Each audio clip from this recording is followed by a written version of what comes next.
Okay, so we are not live. No.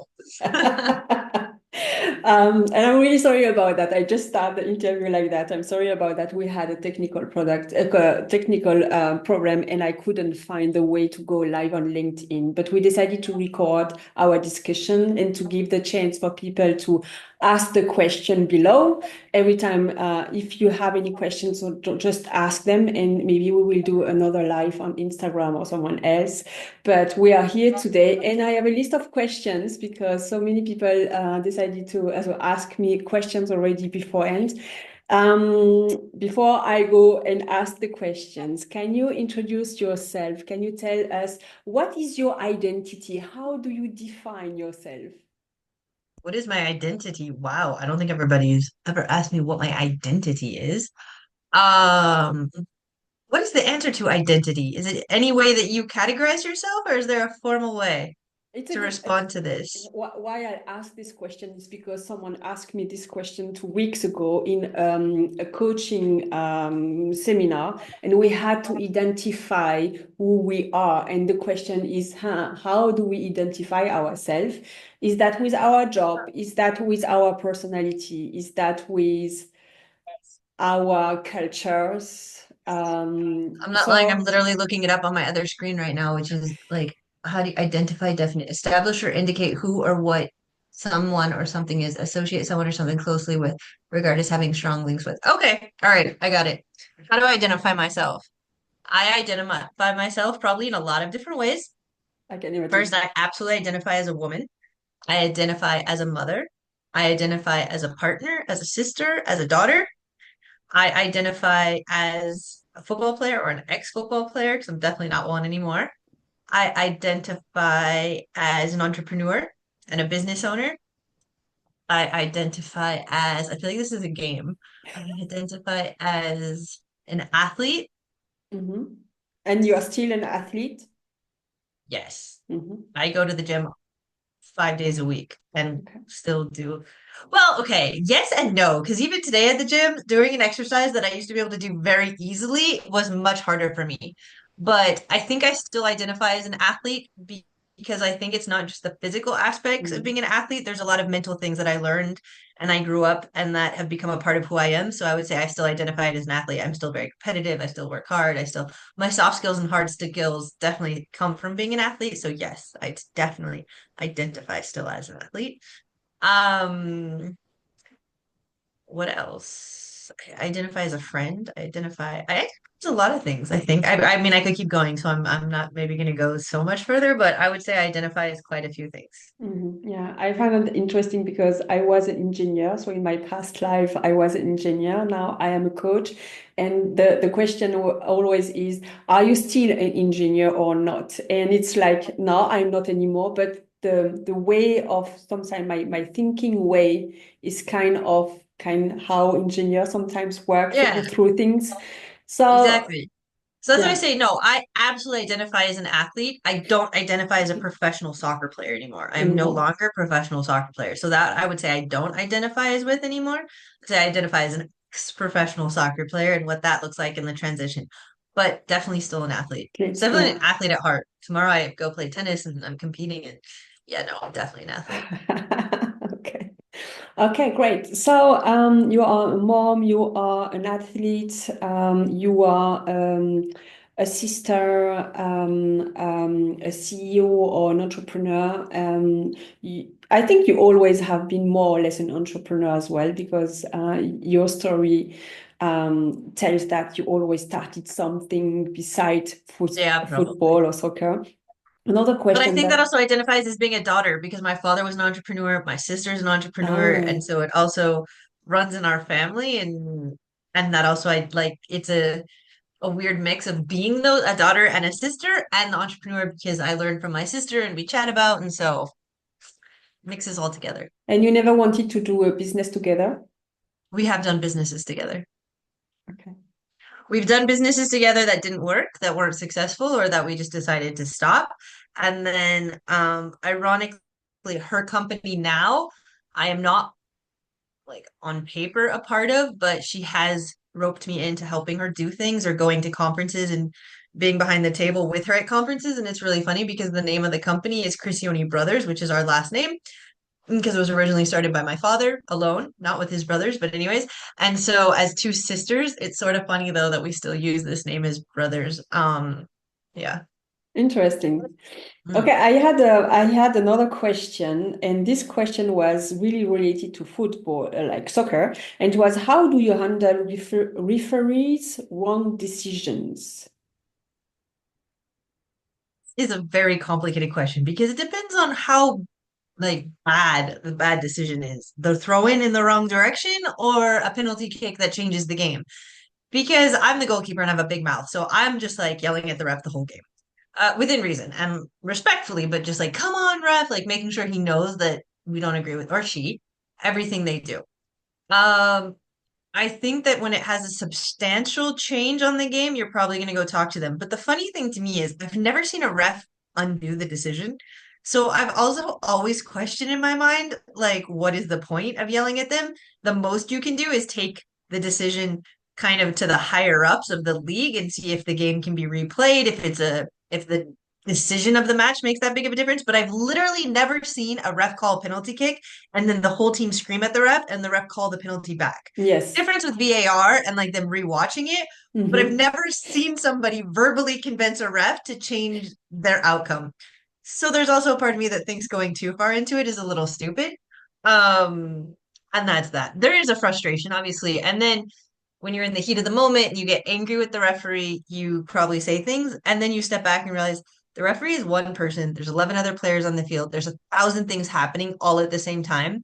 It's not a super easy job. Yeah. And honestly, a lot of them do not get the credit that they deserve. I actually listened to a podcast one time about a female referee who's one of the only female referees in the female premier, and not in the female. She's the only female in the Premier League.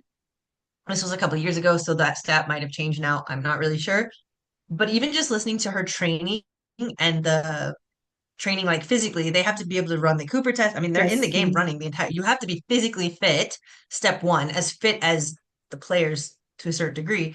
And two, the training that they do going into the games, like watching free kicks, watching corner kicks, watching set pieces, watching set plays, understanding certain players, understanding who does what, like an offside situation. It was impressive. I did not realize how much work goes into it. And so when you step back and realize that they're training like players train to go into those matches, I think it slightly changes your perspective. Okay. And I found this question interesting because I thought about if we do a transfer in the real life. So there is always someone judging if what you do is right or wrong, or helping you to go one step further, helping you or not helping you going one step Yeah. further. And I think there is a lot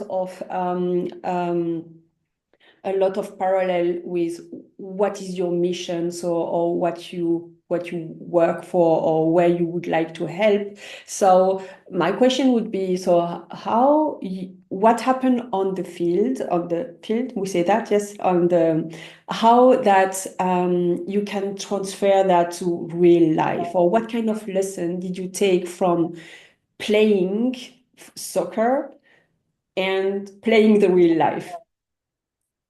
Okay. I think you made that question more complicated than it is to me, but yeah, I got you. Um, there's so many lessons that you learn from being a player, whether that's responsibility, taking responsibility for your actions, good or bad, understanding when things are your fault or not your fault. I was a goalkeeper, so I needed to take responsibility if I actually messed up or if players messed up, and that's why the goal was scored. And how do we fix that as a team, and how do I fix it individually that I got scored on? So that's absolutely one in real life. You have to take responsibility if you make a mistake. Mhm. There's also taking responsibility to your life in general leading up to playing. So how you eat, what you do, how you prepare, how you rest.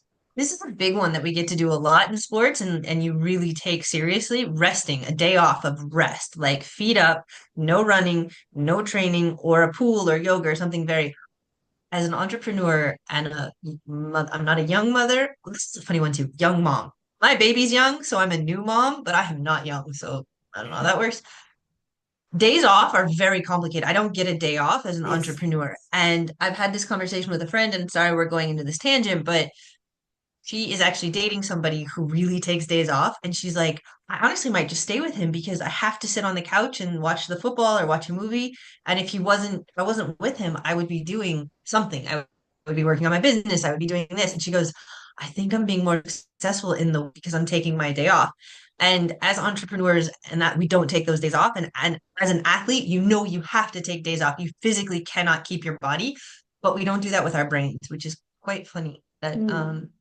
that we don't take those days off. Especially again, as the entrepreneur, when you're an independent person, you try to use every time you have to keep working, keep going, and you don't step back or put your phone away or close your computer. So that's an interesting one. Dedication, sacrifice, like all the normal things that we hear about athletes is is there. Other interesting thing is people ask me within this domain in question, is it harder or was it harder being a professional athlete or playing with the national team or things like that to being an entrepreneur and having my own startup? Startup, so much harder because as an athlete, I knew what I was supposed to do. I knew that if I sacrifice, I know that if I train hard, I know that if I do these things, Mm-hmm. success will come. Obviously, Mm-hmm. you can't guarantee to win every game or things like that, but you can be a great player if you put in the work. As a startup, you never know what you're supposed to do. You wake up in the morning, it's not practice at this time, this. You have 1,000 things that you can do. 500 of those things are super important. Figuring out which one you do first or which one gets done or doesn't get done is super complicated. And you could do everything perfectly and your company still not succeed. So it's really not the same mindset. And I would say having a startup is much harder than being an athlete. But do you think it's because you had like coaches and mentors at football, and that's why you knew exactly what to do? And then if we could have kind of the same team and the same frame for entrepreneurship, it could be easier. Like one our mentor, our coach say, okay, you do that this week, and indeed, if you do that, it's going to be okay. No. Yes and no, but I would Mm. lean towards no because even if you have a coach that's helping guide you, they still can't, like, there's still no perfect No, method to become, like, to having a successful company. it's true. Like, for your company to take off or for you to be able to sell, you have to be at the right place at the right time. I mean, at the same time, being a very successful professional athlete, you have to be training at the right time on the right day and the right scouts Hmm. see you in order to go play at Real Madrid versus playing at third division. But there's still a piece of it of like if you run, if you train, if you have a skill set high enough, like your success will be there. A startup entrepreneur, those coaches and the coaching on the business side is super helpful, super helpful. Having people guide you or keep you in line. But at the end of the day, they can only guide you so much. You still have to make the right decisions. Mm. And I think at the end of the day, too, I'm more prepared to do that as an athlete because of all my training. You don't train a decade to be an entrepreneur, or maybe like for some they have, so you've made mistakes in the past, but there is a difference. Like as a goalkeeper, if I dive and I dive and I dive and I dive and I push and I dive and I push and I do it 1,000 times, like I know how to do that action. I can do it in my like I can do it in my sleep. As an entrepreneur, I can write an email, but that doesn't do anything. I hope this makes sense, but it's just different. Okay, I understand. What I understand as well from my experience as an entrepreneur is that you indeed have sometimes like two experts, like gurus in their field, and they have the opposite strategy, and both Yeah. strategies works. No point, but you have to find the right You strategy have for to make the you. decision to go with one Yeah, or the yeah. other. So it's also very hard. Like when you go to practice, your coach tells you the drill. You don't get to be like, no, I don't want to do that. Like that's not how training works It's for a not in my sports team. values to. No, so you can have a coach, you change coaches next year, you change Yeah. your private coach, you change your gym coach, but no, it's Mm. just different. Okay. Okay. One lady asked me, so is women football also a man's world, and if it's dominated or leaded with for men? So that means that as women professional soccer, so was it still a man world? Is it a man's world in Yes. football? Yeah. Yes. Yes. Yes, I would Even say even if the ladies on the So, I mean, yes and no. The problem is with women's football and women's sports in general, we're always comparing ourselves and we're comparing the sport to men's sport. And this Yes, is a double-edged sword because on one hand, it is the same sport. Like it's 11 players. I don't want the goals to still change. more. I don't want the actual rules to change to become a women's sport when you compare per se softball to baseball. Even though women play actual baseball, but softball to baseball are two different sports. It's Mhm. very similar background, but two different sports. So women's soccer as a format of playing, it's very similar to men, although we play differently, but I'm not going to go into the technicality of how we play football. But the way you market it, the way you bring in fans, the way you do things, there Yes. is a base that's just sport, like how you merchandise like you need merchandising, a Hmm. strategy, but your strategies are different. And a lot of the time, they're trying to replicate the exact strategy that they've done on the men's side of whatever the sport is or in the club. And it doesn't work that way. And they don't bring in the right people and they don't invest the right money in order to do Hmm. it correctly. So I would say it's a man's world just because they don't listen. Um, but women do the same. It's also hard because you have women at the leadership roles who are trying to replicate the men's game too. So it's a complicated situation. And then good or bad, double-edged sword, we have a lot of men that work in women's football who are actually fantastic in women's football and they understand the women's game for women, but they're still men. So there's kind of an irony there too. Okay. If it's still complicated. So what I know so that you really fight in order for sport and for soccer to be more transparent, to be more aligned as well, to help as well more like the women football to be seen and to have the right strategies. So what do you think should be done in the coming 5 years in order to be able to help because I assume there is a progression. I assume it's completely different now than it was for 20 years. So it's moving, it's evolving, it's improving.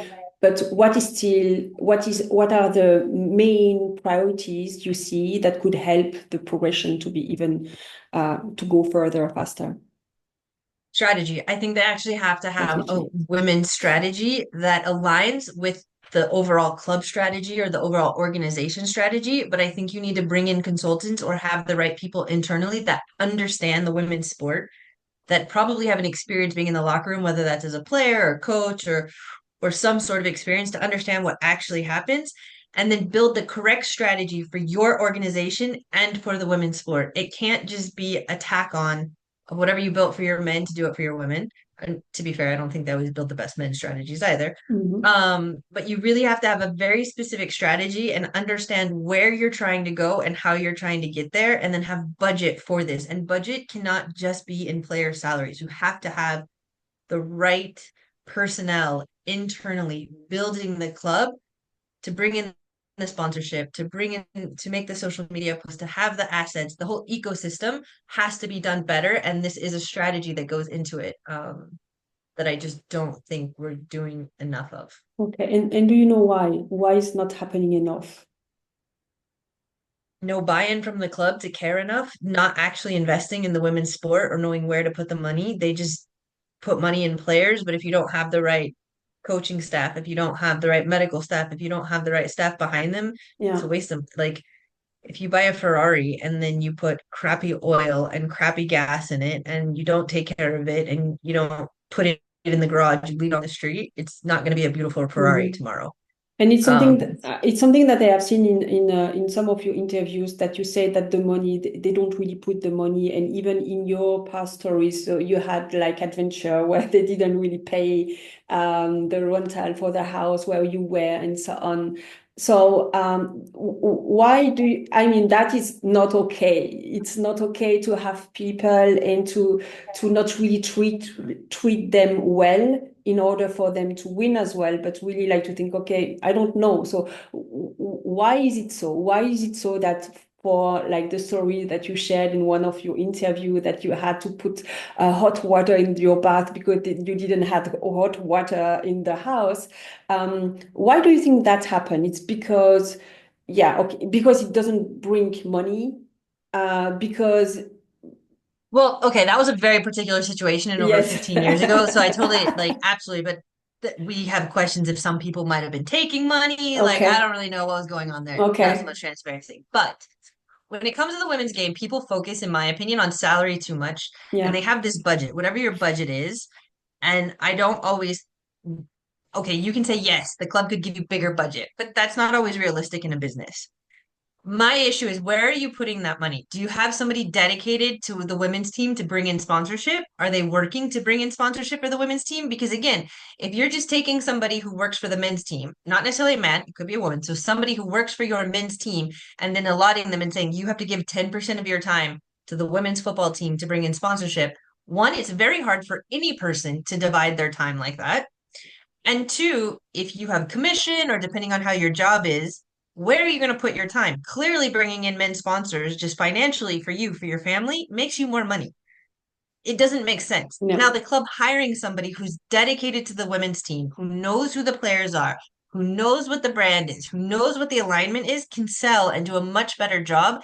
And theoretically, if they just bring in one sponsor on this season, should cover their own salary, that it's just, it's something that I just baffles me that clubs don't do more of. They're always taking people that already have roles, already have positions, and then adding to it or telling them to use a Mm. percentage of that for the women's team. That's not the best strategy. You're not having the right personnel building your women's team. I personally would rather you have different players on the pitch and realign where the money is or where the budget is being allocated for 2 years to build an ecosystem behind the players before you go just try to win the league. Because if you win the league and nobody's watching, or you win the league and you have no sponsors, it's not going to do anything for you in the No. future season. So I just don't think that they build out long term enough. And this can also be a problem in sport. The turnover in sport and the strategy in sport changes so much because the personnel changes.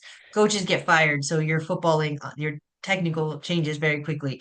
Internally, the staff changes. Having long term strategy and long term investment is very complicated in sport. I mean, even clubs get bought and sold, and a person will come in to try to flip the excuse me, to try to flip the club. Hmm. So having that long-term strategy is complicated, and you need strategy in women's football. You are not going to make a profit tomorrow, but in 5 years you can if you have the correct strategy. They're just not building it that way. Okay, okay. So it's because it's difficult to see long term, to have long-term vision, and then maybe the risk with it. So that makes it complicated. I understand better. So you say that you created Valeur 1 year ago, and it's a platform in order to create more transparency in not only in the soccer world, right? It's for Yes. all So sport or even more than sport.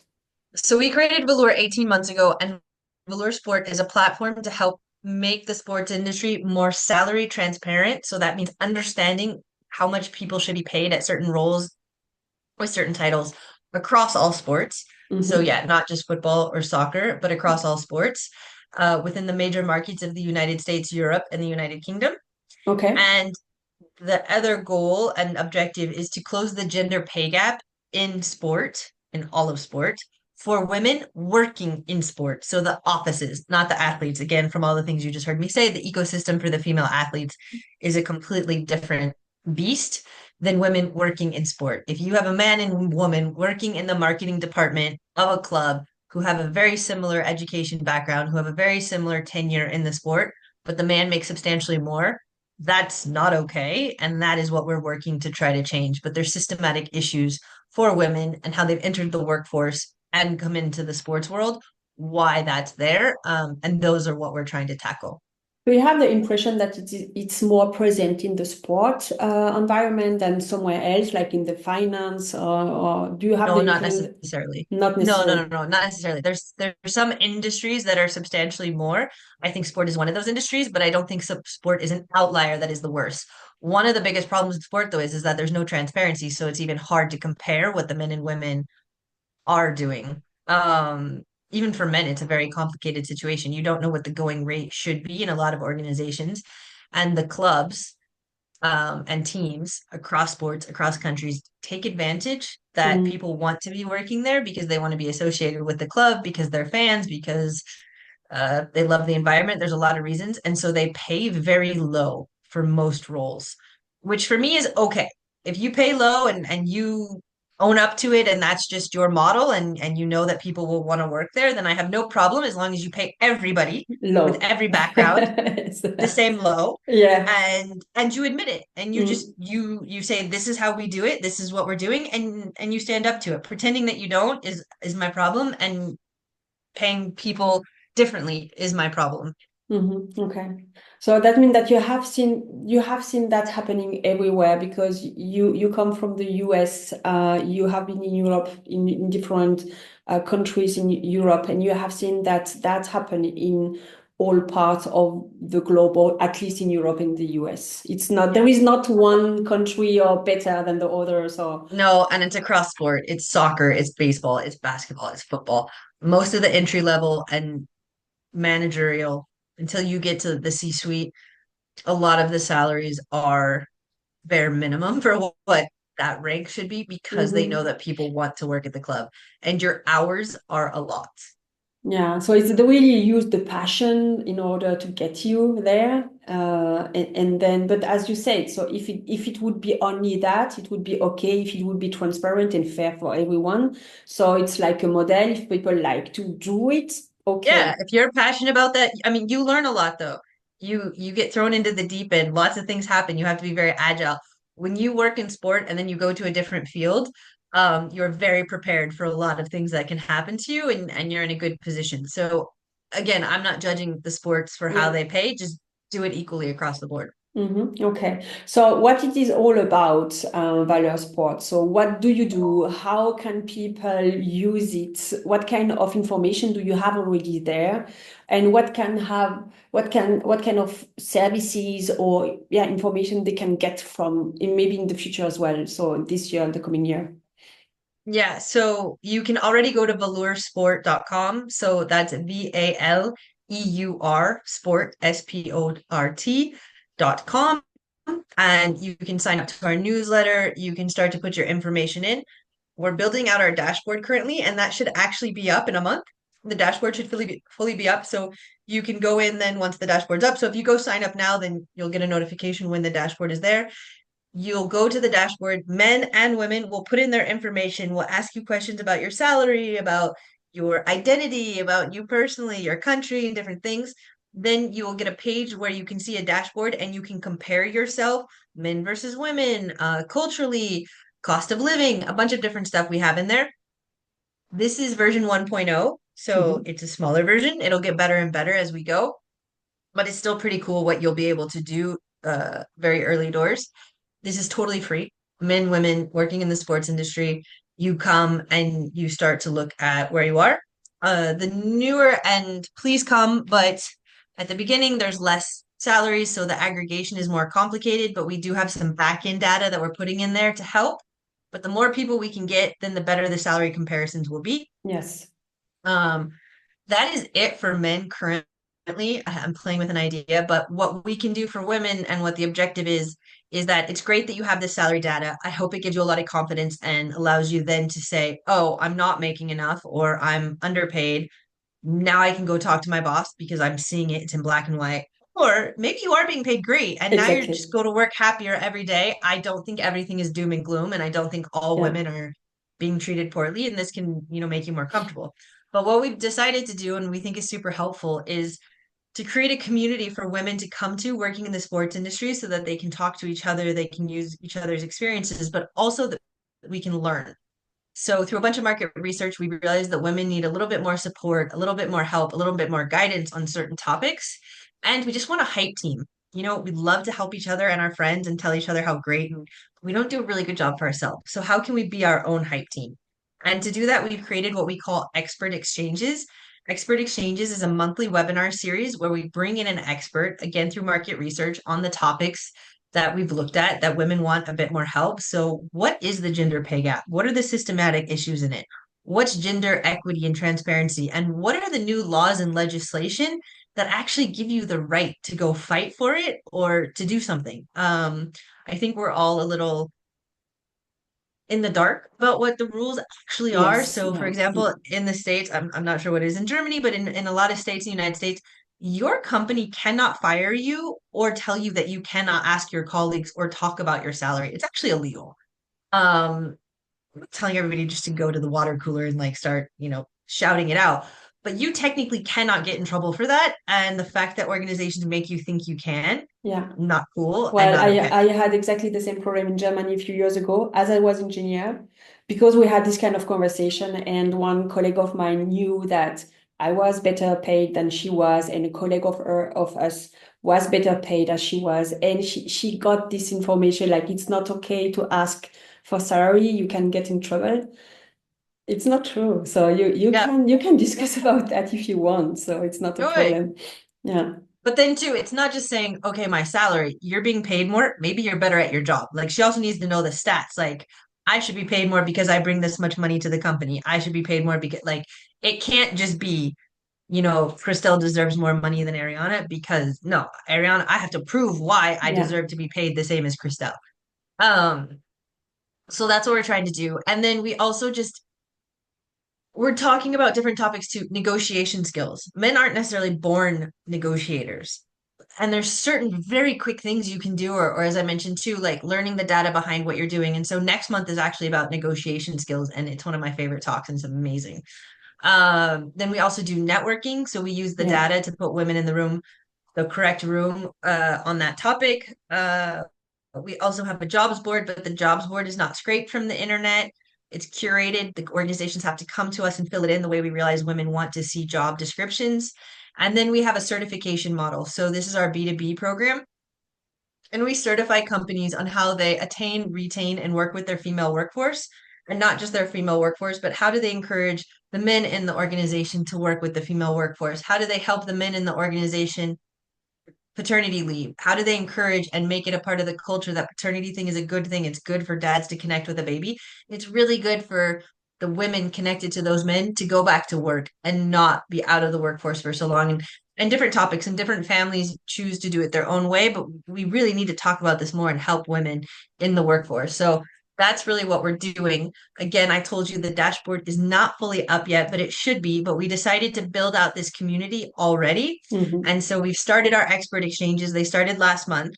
There's actually one this Thursday. I truly encourage, and I can send you the link, and hopefully anybody talking will want to join us.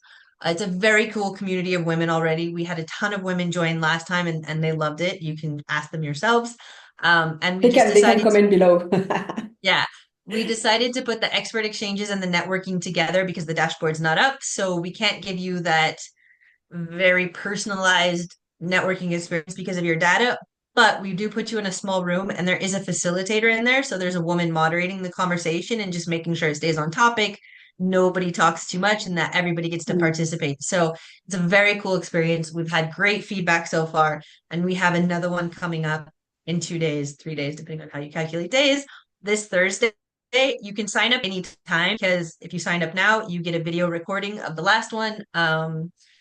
So it's a very cool thing. And again, we're getting great feedback. Don't take it from me, take it from the women who've already been Yeah. there. So do you think it's even for a woman that is not in the sport area, do you think that they could feel at home there too? Or do you want to keep it for women in sport area first and So then in maybe theory, to our platform is for women in sport because that's the data that we're searching out and that's the data that we're going to have in the back end. So that's how you can compare yourself. Any woman could get value out of joining our community.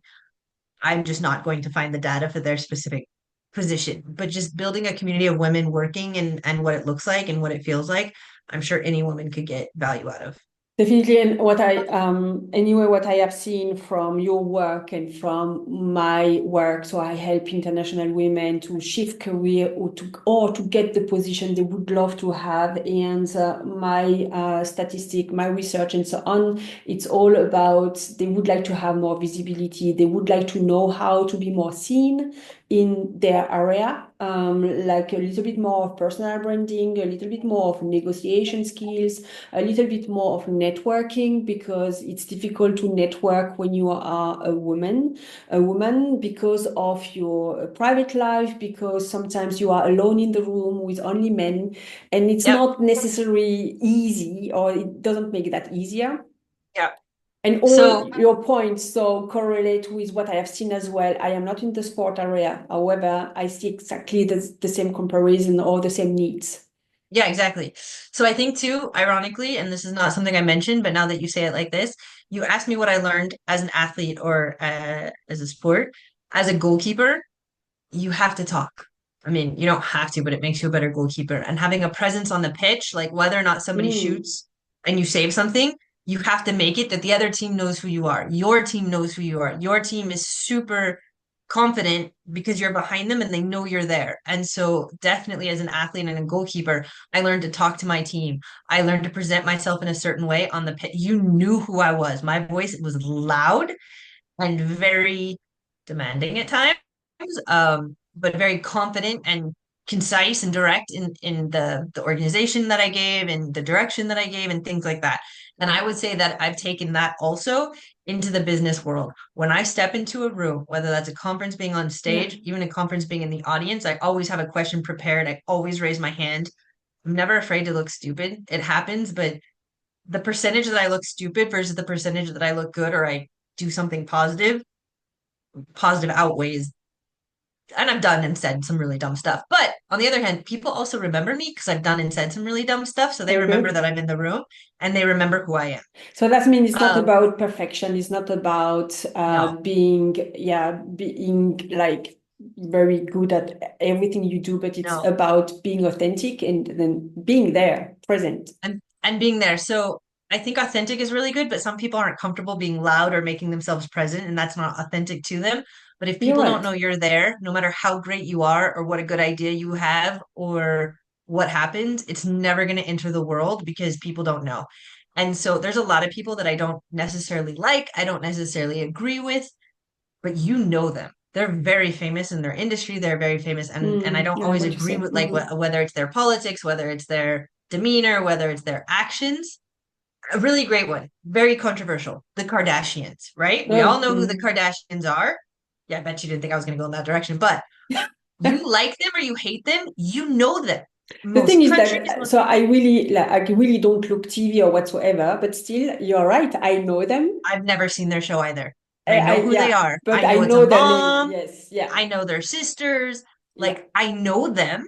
And yes, again, whether you like what they do or you don't like what they do, you know who they are. So this is the sort of thing, and I'm not telling you by any means to follow their exact example, but my point is in your industry, people have to know who you are, yeah, especially in this day and age with the way social media is and the way it is. And you don't have to go on Instagram and you don't have to have a million followers, but in your industry or in your niche, yeah, people have to know who you are. yeah.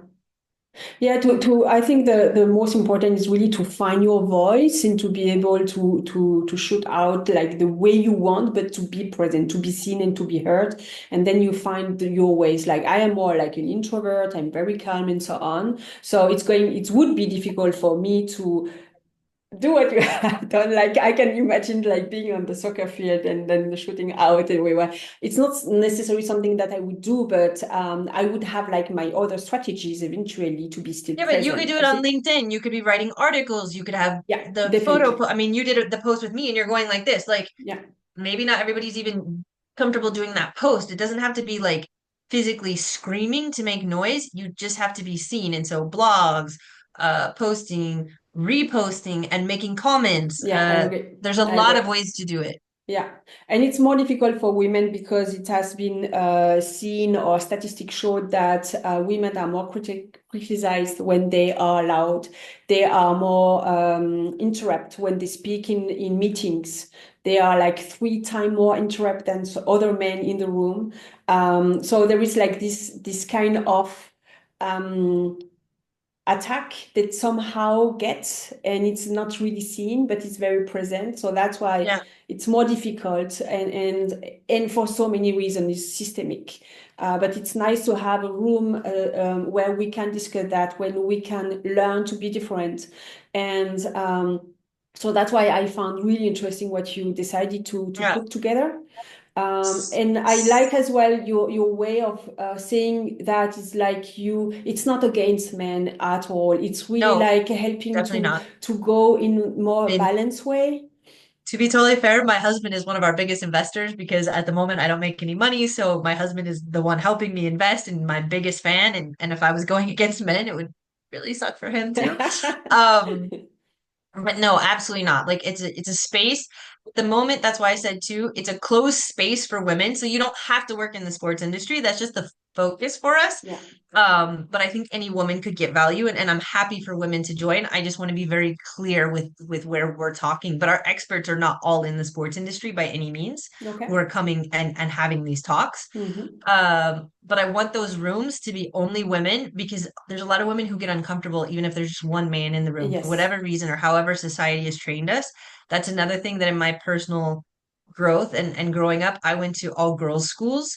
And ironically, I don't think that would have changed my personality, but I know for some of my friends at school, they probably wouldn't have spoken up if there would have been boys in the room, especially at that very tender age of 14, 15, Yes, 16, exactly. Yeah. Yeah. and what that looks like. The other thing that is kind of funny is I'm not afraid to speak up in a room. I've been the only woman in a room, and all the men know that I'm there, good or bad. I just say what's on my mind, good or bad.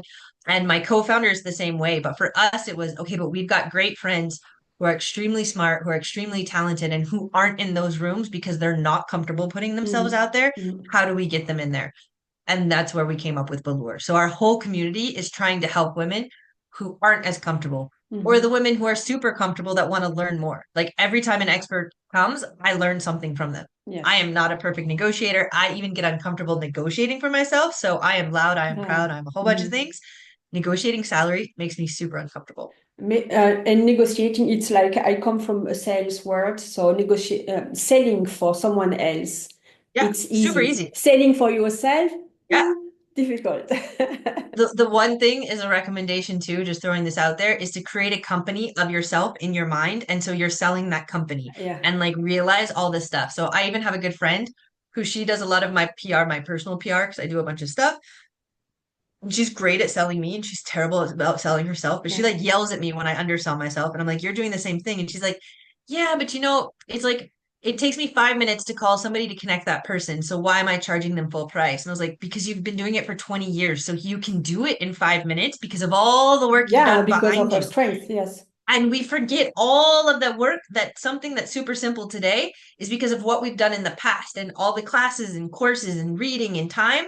It's a lot of money that went into that that you forget about that takes you 30 seconds to make a connection or a phone Yeah. call, but you should be remunerated for that and remunerated correctly because it's all the work that you've Yeah. done in the past that has brought you to that Yeah, point. I fully agree. It's one part of my program. I really help the women to understand what kind of strength they have because usually we don't know about them. And then when they find out, they say, yeah, but that it's easy. Well, it's easy for you. It's your strength. It's easy for you. It's not easy for me. So that's why you should use that and leverage that even more because it's easy for you. It doesn't take much effort. Even it gives you energy. Yeah. So but get paid for that then. Yep. Definitely. 100%. 100%. So important. Why did you decide to put the French word valeur and why not another one? So I live in France. My company is actually based in France. So it made sense to use a French word. Also, I like the word velour because for some people it seems like it could be hard to say, but you can also say velour like the material that even in English or in America we have this kind of material, Okay. VALOUR, even though we're spelled differently. But what I really love about velour, it doesn't mean value in French. There's a piece of that, but it means courage and worth. So we need to know our worth and we have to have the courage to go get it. And that's what I freaking love about it. Not to mention it starts with a V. And I also named my daughter a name that starts with a V. And I was 3 months pregnant when I started Velour. So I Okay. basically built two babies at the same time. And so I have these baby twins to me. Okay, I like it. I like it because I fully understand what you mean with the difference between valeur and value. There is something a little There's a something on top. nuance. There's a Yes, there is a nuance. Yeah. nuance, but I wasn't sure. Like I have seen you telling that in some other video interview. I was like, oh, she's right, because it was not really something that I had in my mind. So, oh yeah, yeah, it's true. It's different. I agree with that. Yeah. Um, a last question.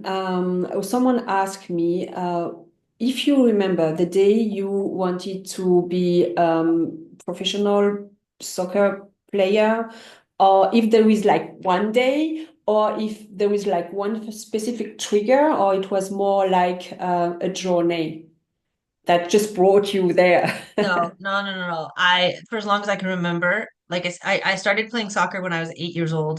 Neither one of my parents ever played soccer. They were super supportive. My older sister played soccer. She played 1 year before I started, and I wanted to be like her. I think I played 2 years. As soon as I started playing goalkeeper, I was really good. I was terrible on the field. And then I think at like 10 years old, I went into the goal.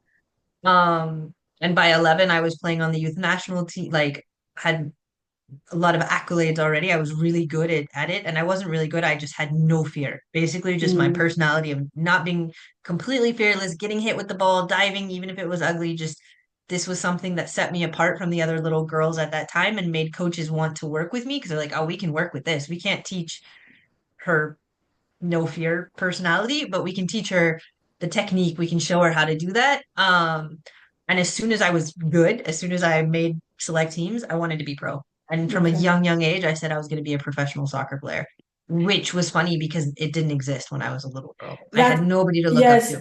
and that's why I found this question interesting as well, because and we had this discussion as well in December where you told me, but the difficult part in this is that you had your passion, you knew you wanted to go there, but at the same time you knew that it wasn't really a job, and it's not really something that you knew you could do a lot of money with it.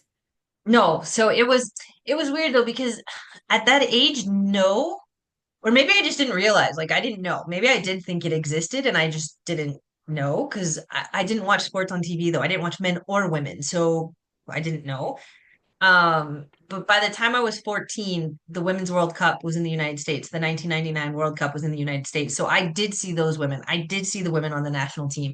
I did look up to those women. I did have posters of them on my wall. I loved Brianna Scurry. I mean, I can name you the whole starting 11. Um, Also meeting them now, because I've been on stage with some of them, is really full circle Well, for yeah. my 14-year-old self, like high-fiving myself. Mhm. So I'm not completely nobody to look up to. It's just when I first started saying I was going to be professional, I don't know where I got that from. Mm. Okay. Okay. Okay. And did you so all what you have done the last 20 years, so what was the most rewarding moment for you? I don't know. The most rewarding moment? Yeah. I don't know. I think I've had some very cool things. I've done some amazing things. I've traveled the world literally. I've gone to so many amazing countries and I think some of my favorite things to do is when I meet little kids, boys and girls, especially little girls. And they find out that I played or like that jersey's me. So I played for Paris Saint-Germain or some of the other famous players I know and are friends with. And the look in their eyes and then just getting to talk with them or doing some training with them. I'm a part of an organization called Street Childs United, and I went to Qatar before the Men's World Cup, and they bring charities from around the world and little girls who necessarily soccer players. They just use soccer as a vehicle to help Mm-hmm, these kids off mm-hmm, the streets. So a lot of little girls don't even know how to kick the ball, but they had so much fun there. And some of them really do want to be professional one day. And just getting the opportunity to chat with them and play with them and see how maybe something I say or something I do can change their life and just inspire them. I think that's some of the most rewarding thing. And I'm really excited to stay a part of that organization and I'll be working with them for the 26 World Cup. Um, and that's really cool. I love giving back and chatting with kids and little girls mm, because I remember how inspired I was when I was a little girl to talk to the college players or to talk to just girls that were older than me or that I thought were so cool and so amazing. And so I think that's really rewarding to mm. be able to chat and do that with them. I understand that. I do some mental coaching for sportler, so for dancer, and they are teenager. I really love doing it. They are Yeah. so cool. One mom asked me, "What kind of advice would you give to a girl or a boy who would like to go professional? Maybe I don't know with." 10 or 12 or 8. So what kind of advices would you like to give them in order to grow their career or their path better? Do they have That's to not hurry or? No, I think we start to lose that football is supposed to be fun and all sports are also really Hmm. fun, Yeah, and that just go have fun. Like just take the ball and go outside and find friends in your neighborhood and play, or take the ball and go kick it against the wall. A lot of people at a really young age ask me, what drills can I do to be better? What just go play with the ball. Like, but have want to fun. play with the ball, have fun with the ball, have moms and dads go out and play. Some of my favorite memories are my dad throwing the ball at me. Never played soccer. He was an American football player. He taught me how to catch the ball. I loved going out and diving in the mud where my dad, he couldn't kick it, so he'd have to throw the ball at the goal, and some of my fondest memories are playing with him, and it's just because my Mm. dad came out and played with me. And so I'd say go out and play. Don't set up, an Excel sheet with these exercises, these, like, make it fun. And maybe there's a part of that is really fun for the mom and dad and child, or whatever that looks like, but try not, you have so much time for it to be that. And nobody can see what I'm doing with my hands, but I think you get what I'm saying. Like, Something like make, yeah, like squared, like, that. you have to Yes. run in this time, you have to do Yeah. this. Like, sport needs to be fun and at an early age. And when you see some of the greatest players, and especially like field players, their greatest skills are things that they made up on the playground or on the street, playing with Mm. friends, playing with Mm. family. It's not something that was formed at a professional academy. Like, you get to the academy because you do those things. And Yeah. life is tough and there's a lot of stuff about life that sucks. So if you can find the fun and, the glitter and the spirit of playing the sport, and keep it fun Keep it. forever Mm. when Mm. you're pro, because you're gonna have to run and you're gonna do tests and you're gonna do all those things. But the magic of sport that gets it fun and that you can take on to other parts of your life, I think is super important. I think a lot of parents forget that when they want to train with their kids. Yeah, I love that. I believe that it's really fun is so important in every part of our life. So in part of my coaching, it's like helping people to have fun again because they lose these parts. They are like my clients are usually like well-paid women, so they always have done things right, checked off the boxes and like very successful, but really like forgetting the fun part because they try to be serious and to do things right all the time. So one of my one of my work is really like to help them to have the fun part again, because when we have fun, we have more energy, we are more creativity, we are more solution oriented, and then we find ways. We are more courageous as well in order to be visible and to do things. So with the fun part, everything can somehow get possible, but we forget that. So I like this last piece of advice. Awesome. Okay, so where can we find you? So So what? ValourSport.com, as I said, please go to Yeah, ValourSport.com. Please go to our expert exchanges and sign up for an expert exchange.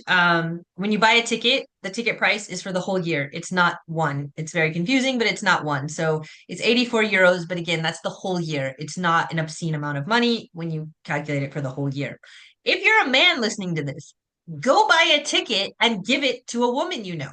oh, that's a Um, deep one. Mm. we've actually had quite a few men, and I'm going to do a whole post to thank them, that have signed. I mean, substant like 7 tickets have been bought by men and then given to women. So it's not like this is something that a lot of men are actually. One guy bought 2 tickets for his two interns at his company. That's It's a great nice. gift. A lot of men say they're allies. Put your money where your mouth is. Like, help women get what they need. Um, and let's build a community and let's help women. And again, our focus is women's sports, but I'm happy for anybody to join our community that wants to learn, or wants to chat. You can find me on LinkedIn, Arianna Criscione. I'm always happy to chat. Please do send me a message though, as it gets a little complicated. And I'll give you the link to buy the ticket. You can go through our website, but it takes you a little bit of time. I'll give you the direct link. You can follow us on socials. We're on Instagram So, yes. and Mm. LinkedIn, Valor Sport. Yeah, join the conversation. Go out, talk about salary, talk about your salary, talk to your organization, make sure they're putting salaries on job descriptions. That's an important one. We have an entire campaign on that on our website called Say the Pay, that you can also sign up. You can sign up personally, or you can get your organization to sign up. They will commit to being more salary transparent. We're doing lots and lots of things in the space, and we're just trying to get people to do it. We're not going to do it. I am amazing. I can do a lot of amazing things. I cannot change the world No. myself. We have to, like, We every need to person do is that supposed to do a little together. bit together, but You need every to do that person can be a together. part of a positive change, and create a ripple effect. So just talk to each other, work with each other, be Yeah, yeah, positive, be have loud. fun. Yeah. Okay. Thank you very much for your time. Again, I'm really sorry about the technical issue, but we are going to put all the links as well below. And I wish you a lot of success, but I know Thank you. it's there already anyway. And yeah, I wish you a very nice day then. Thank you so much. I appreciate it. I hope you have a wonderful day too, Thank and I you. look forward to chatting with you again. Bye Yeah. bye. Bye bye.